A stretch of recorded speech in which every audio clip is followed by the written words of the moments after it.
20 জন আসে 5 জনে নেয়, দাম শুনে ঘুরে যায়। আমাদেরও ব্যবসা নাই।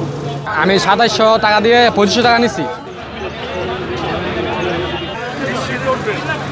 নতুন টাকা নেওয়ার কারণটা হচ্ছে ঈদের মধ্যে আনন্দটা একটু না, বাচ্চাদেরকে নতুন টাকা দিলে আনন্দটা একটু বেশি তারা উপভোগ করে আর কি। আমি 2700 টাকা দিয়ে 2500 টাকা নিচ্ছি।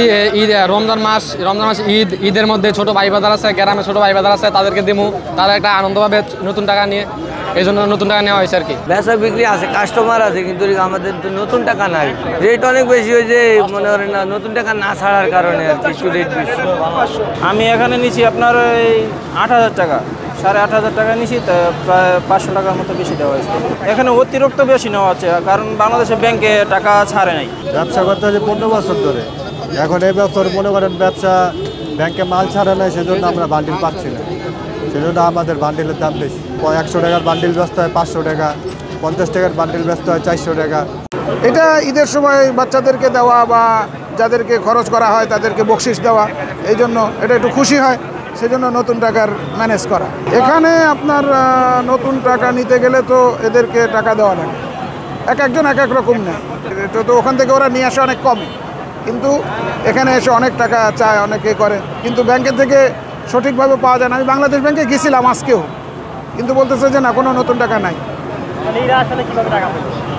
এরা তো লাইনের মাধ্যমে বের করে নিয়ে আসে, ওদের যোগাযোগ আছে। আমি প্রায় 20 বছর ধরে এই ব্যবসা করি। এই ব্যবসায় এইবার যে রকম মানে নোটের দাম, বাংলাদেশ ব্যাংক না ছাড়ার কারণে নোটের দাম বেশি। মানে যদি মনে করেন যে 20 জন আসে 5 জনে নেয়, দাম শুনে ঘুরে যায়। আমাদেরও ব্যবসা নাই। আমরা অন্য বার 2-4 টাকা যাই ব্যবসা করি, তার 4 ভাগের 1 ভাগও এবার হবে না। 100 টাকার নোটে বান্ডিলে 10,000 টাকা থাকে, সেই টাকা আমি 350 টাকা বিক্রি করতেছি। আর 50 টাকার নোটে হলে আপনার থাকে 5,000, 5,000-এ 300 টাকা। ছোট বাচ্চারা আছে বাসার ভিতরে, আমার ভাইয়ের ছেলেরা আছে, ছেলেমেয়েরা আছে, সো ওদের জন্যই মূলত নেওয়া আর কি টাকাটা। 5 টাকার নোটে নিয়েছিলাম, আপনার বেশি 300 টাকা বেশি টাকা দিতে হয়েছে আর কি। 500 টাকায় 500 বেশি টাকা হচ্ছে। আমার মনে হয় যে ব্যাংকে ওই পরিমাণে এখন হচ্ছে নতুন কোনো টাকা নেই, সেক্ষেত্রে তো ওনাদের কাছে আছে, সো ওনারা হচ্ছে এই জন্য আর কি টাকাটা একটু বেশি নিচ্ছে। কিসের জন্য আসলে নতুন টাকা নিলেন?